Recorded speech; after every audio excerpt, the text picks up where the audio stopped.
Bien, en esta serie de videos vamos a trabajar mi forma particular de hacer las cosas, de cómo yo hago los diseños, de cómo hago yo mis trabajos, de cómo desde partir de un dibujo termino haciendo una fotografía de un personaje. Bien, esto es una serie que estoy realizando que se llama Híbridos Atópicos, pero también me ha llamado mucho la atención que esto también puede servir como material didáctico para mis estudiantes. Entonces, la primera parte que yo elaboro es una bocetación en distintos materiales, en carpeticas comunes y corrientes. Hago los bocetos, ¿sí?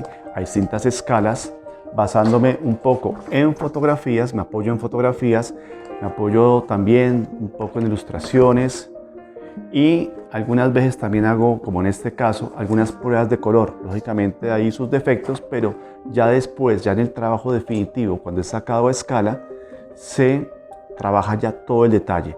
También uso como herramienta fundamental una tablet para no tener que imprimir los trabajos. Entonces, por ejemplo, saco una fotografía de la cabeza de un rinoceronte, entonces empiezo a trabajar todo su detalle. Ya cuando estoy trabajando definitivo, en el principio no me interesa mucho como el detalle, como la afinación, sino que pueda yo captar la idea.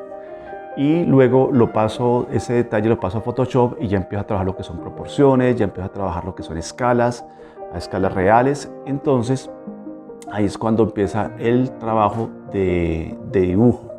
Ese trabajo lo imprimo para luego ser calcado a escala real y sacar este tipo de dibujos que ya son los definitivos. Entonces, para esto yo trabajo un papel ya. Me gusta mucho el opalina, a pesar de que pareciera un papel muy liso, pero logra grandes contrastes con los lápices y en algunas veces también me permite trabajar con colores acuarelables y dar como un concepto, un acercamiento hacia el color. Aunque la verdad, por ejemplo, en el caso de híbridos atópicos, no son muy coloridos en algunos casos, pero las nuevas series van a ser un poco coloridas.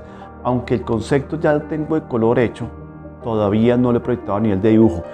Lo que busco aquí en el dibujo, en este caso, es llegar muchísimo al detalle, no dejar puntos al azar.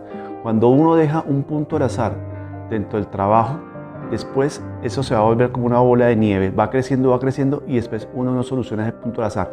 Entonces, mi máxima recomendación es irnos a trabajar lo máximo detalle, ir pensando todos los problemas que podamos tener, irlo resolviendo de una vez para que luego, ya a nivel escultórico, ya a nivel del modelado, que vamos a ver lógicamente más adelante, vamos a tener solucionado ese aspecto. Bien, otro aspecto importante es trabajar en un buen espacio de trabajo. Como se dan cuenta, es una mesa que está totalmente limpia, ¿sí? Que está con los elementos exclusivamente necesarios para elaborar nuestros proyectos, donde hay una fuente de iluminación que es vital, es fundamental para poder dibujar.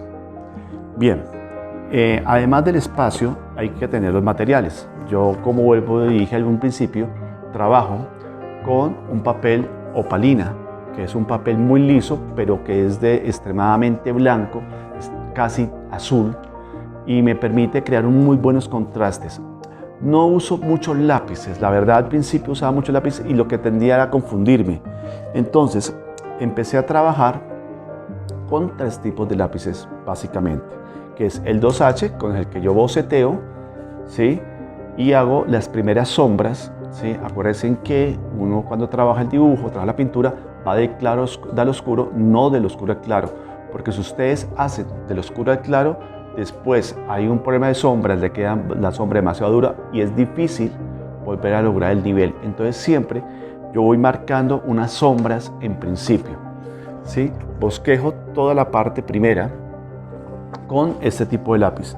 Luego unas sombras intermedias con un lápiz ya sea HB, ¿sí? Que es un buen lápiz, que es el estándar. Sabemos que los lápices vienen entre la línea H, que es la línea dura prácticamente, y la línea B, que es la línea blanda, que es sombras. Entonces ese intermedio entre lo duro y lo blando, entre la gama de lápices, es el HB. Entonces uso lápiz HB para sombras muy intermedias, y luego para el acabado final trabajo ya otros dos tipos de lápices, que puede ser uno, un 2B, dependiendo de la marca también, o un 3B, también dependiendo de la marca. ¿Por qué? Porque en el caso de ciertas marcas, viene el grafito, que es mucho más oscuro, y en otras marcas es mucho más claro. Entonces uno va calibrando esas sombras ya un poco más profundas con ese tipo de lápices. Y luego, para crear una sombra, si quiero crear una sombra dura, o unos detalles de una sombra muy dura, ¿sí? Que son detalles muy pocos, o sea, hay que saber cómo saber balancear esa parte. Entonces uso un lápiz, ya sea un 8B, ¿sí? O un 7B. También sabemos que, ya vamos a ver más adelante, por qué usamos ese tipo de aparatos. Bien, entonces esas son las formas en que yo empleo, que ahorita vamos a ver cómo yo estoy dibujando todos estos bocetos. Bien, es importantísimo tener varios elementos muy en cuenta. Tajar el lápiz, la punta del lápiz es fundamental. Entonces, que la punta sea larga para poder tener un buen manejo, un buen detalle. Para mí el de la punta es fundamental porque el detalle en el dibujo lo es todo en estos casos. Entonces uso un cortador, no uso nunca un tajalápiz. Uso un cortador y con él saco la punta y luego con unas filaminas o con una lija muy suave ayudo a equilibrar la punta, ¿sí?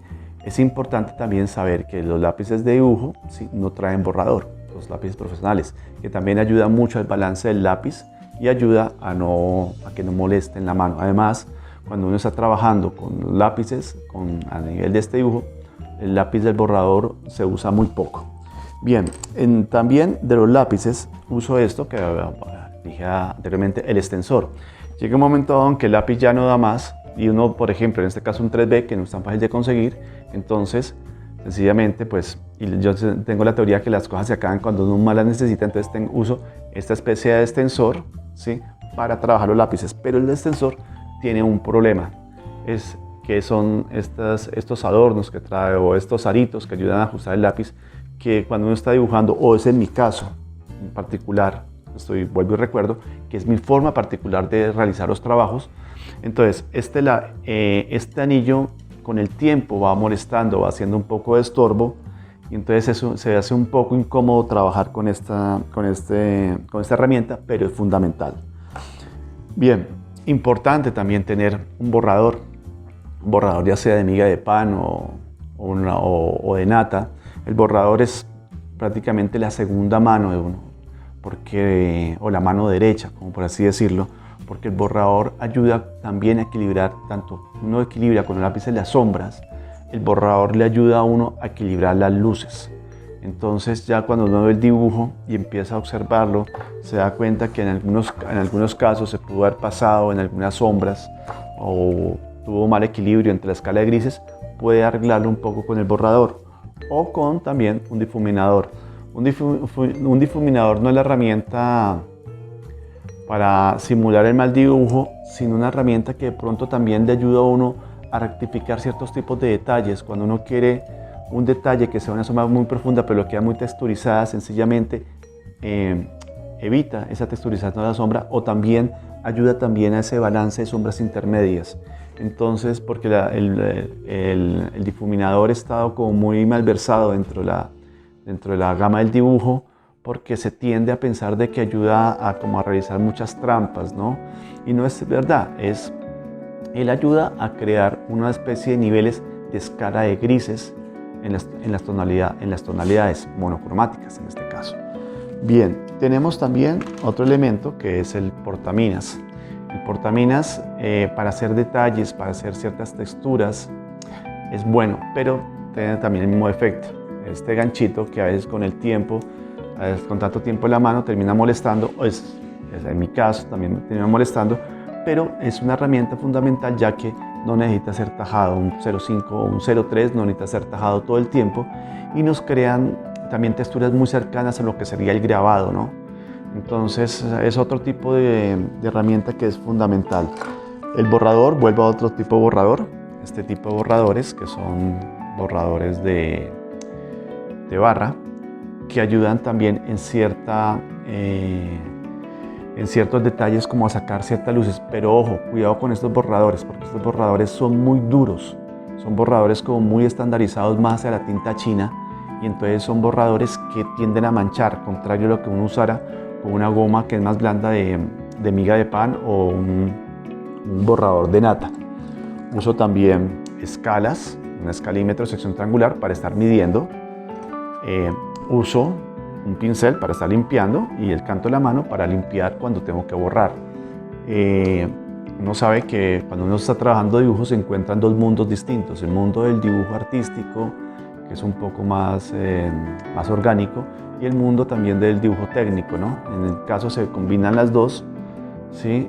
Porque hay elementos que son muy geométricos, entonces es importante